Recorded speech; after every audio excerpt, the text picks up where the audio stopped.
Basically, they were copier heads that just had no clue about a computer or what it could do. And so they just grabbed defeat from the greatest victory in the computer industry. Xerox could have owned the entire computer industry today. Could have been, you know, a company 10 times its size. Could have been IBM. Could have been the IBM of the 90s. Could have been the Microsoft of the 90s. For Steve Jobs, the road to Damascus passed through Palo Alto. He persuaded the Apple board to invest in technology copying what he'd seen at Xerox PARC, his instrument of change. They hired 100 engineers and started developing a new PC codenamed Lisa. But there were problems. The Lisa didn't work properly, and its price tag was heading toward $10,000, way too much for the average PC buyer. Jobs' domineering style drove everyone nuts, too, so the board ousted him from his own pet project. You know, I brooded for a few months. But it was not very long after that it really occurred to me that if we didn't do something here, the Apple II was running out of gas. And we needed to do something with this technology fast, or else Apple might cease to exist as the company that it was. Jobs got his answer from Jeff Raskin, Apple employee number 31. Raskin's idea was a $600 computer, as easy to use as a toaster, codenamed Macintosh, after America's favorite Apple. Jobs liked the price, but not Raskin's design ideas. So Steve took over the Macintosh project, determined to make it a cheaper Lisa. And so I formed a small team to do the Macintosh, and, you know, we were on a mission from God, you know, to save Apple. While Jobs pursued his Mac mission, he needed a more orthodox chief executive to run the company, a respectable face who could sell to corporate America. He chose Pepsi-Cola executive John Sculley. Sculley refused. Leave Pepsi for a 4-year-old company that had been set up in a garage? Are you serious? But it was hard saying no to Steve Jobs. And then he looked up at me and just stared at me with this stare that only Steve Jobs has. And he said, "Do you want to sell sugar water for the rest of your life? Or do you want to come with me and change the world?" And I just gulped, because I knew I would wonder for the rest of my life, you know, what I would have missed. Yeah, well, or usually... For the young Mac team, average age 21, this was the start of the toughest but most exhilarating assignment of their lives, relentlessly driven by Jobs' ego. Oh, look at this. And who's this fresh-faced young guy here? That's me 11 years ago. Had more hair, I guess. A little thinner. Oh, I love these people. They're like family to me, really. And we were united by this common bond of trying to do this incredible thing with the Mac. Jobs wanted the Mac to revolutionize the PC market, so he insisted that the team deliver perfection.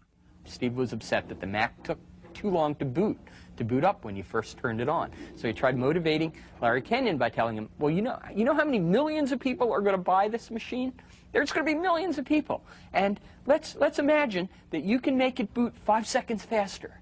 Well, that's 5 seconds times a million every day. That's 50 lifetimes. If you can shave 5 seconds off that, you're saving 50 lives. And so, you know, it was a nice way of thinking about it. And we did get it to go faster. And then this is one of the very first Macintosh wire wraps. This is wire wrap board number 4. As the Mac progressed, new features were being continually added. Jobs said the Mac had to be insanely great and pushed his engineers to the limit. He had to, because by early 1983, Apple was in trouble. And this is what was giving Apple such a headache. IBM's first PC launched in August 1981. It was a runaway success. Within a couple of years, more than 2 million units had been shipped, overtaking Apple and making Big Blue the biggest player in the market. When IBM personal computer owners look for good software, where can they turn? To IBM. What was driving IBM PC sales was software. Business programs, entertainment, productivity, education. But software for an IBM wouldn't run on the Mac. If the Macintosh was to succeed, Jobs needed killer applications. Enter 25-year-old software supremo, Bill Gates. At that time, his company, Microsoft, had 100 workers and was growing like crazy thanks to DOS, the operating system that drove the IBM PC. But DOS sure wasn't a GUI. Gates and his aggressive number two, Steve Ballmer, were immediately intrigued by the Mac. Jobs talked to Bill at some industry conference and said, hey, we're doing, I think Lisa was sort of in development. He said, but I'm going to do the graphical interface machine here at Apple. Not just that Lisa thing, Bill. I'm going to do the one that's really going to be the winner. While the Mac was being developed, Jobs staged an event, a parody of a TV game show, to whip up enthusiasm among software developers. And now, ladies and gentlemen, the Macintosh software dating game. Jobs got the three top software bosses of the time to sing the Mac's praises. One of them was Bill Gates. Steve didn't realize he was opening the door to the man who'd proved to be Apple's main rival. When was your first date with Macintosh? We've been working with the Mac for almost 2 years now, and we put some of our really good people on it, and even before we finished our work on the IBM PC, Steve Jobs came and talked about what he wanted to do, that he thought he could do sort of a Lisa but cheaper. We said, boy, we'd love to help out. The Lisa had all its own applications, but of course they required a lot of memory, and we thought we could do better. And so Steve signed a deal with us to actually provide bundled applications for the first Mac. And so we were big believers in the Mac and what Steve was doing there. Most people don't remember, but until the Mac, Microsoft was not in the applications business. It was dominated by Lotus. And Microsoft took a big gamble to write for the Mac. And so we got started in early 1982 on our Macintosh software effort. And I think at that point in time, it really clicked with Bill that, graphic user interface was going to be the way of the future. But while Bill was having his own GUI revelation, Jobs believed that Apple's true enemy was IBM. Will Big Blue dominate the entire computer industry? The entire information age? Was George Orwell right about 1984? Despite Steve Jobs' showmanship, the IBM PC was hurting Apple's business. And most pundits considered that Apple was going to be out of business. In a few short months, Business Week ran an article on their cover saying, it's over, IBM has won. The Mac team saw themselves as Apple's pirates, but the gang was now being called on to save the ship, as the Apple II was losing precious market share. In the case of the Macintosh team, they were behind schedule in getting the Mac out, which is not unusual in high technology.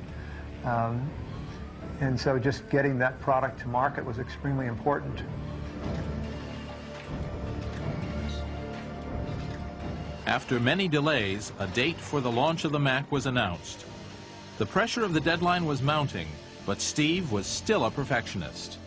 No design issue was too small, and it was never too late to do it right. Oh, it was a pressure cooker. We were working until we finished. We couldn't go to sleep or anything. I was up for 3 days before in that very last push. And finally, just the stars aligned, and the last release we made at 6 a.m. that morning.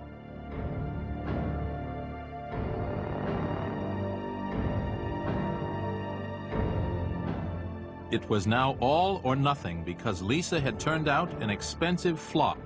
The fate of the whole company seemed to rest on the launch of the Mac. John Sculley had even authorized a $15 million advertising campaign to coincide with the Mac's public unveiling, January 24th, 1984.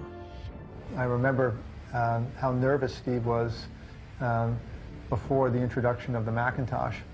And the rehearsal the night before was a total disaster.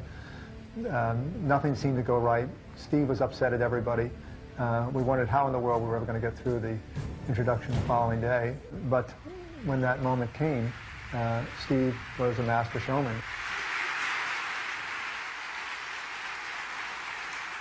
There have only been 2 milestone products in our industry: the Apple II in 1977 and the IBM PC in 1981. Today, 1 year after Lisa, we are introducing the third industry milestone product, Macintosh. Many of us have been working on Macintosh for over 2 years now, and it has turned out insanely great. You've just seen some pictures of Macintosh. Now I'd like to show you Macintosh in person.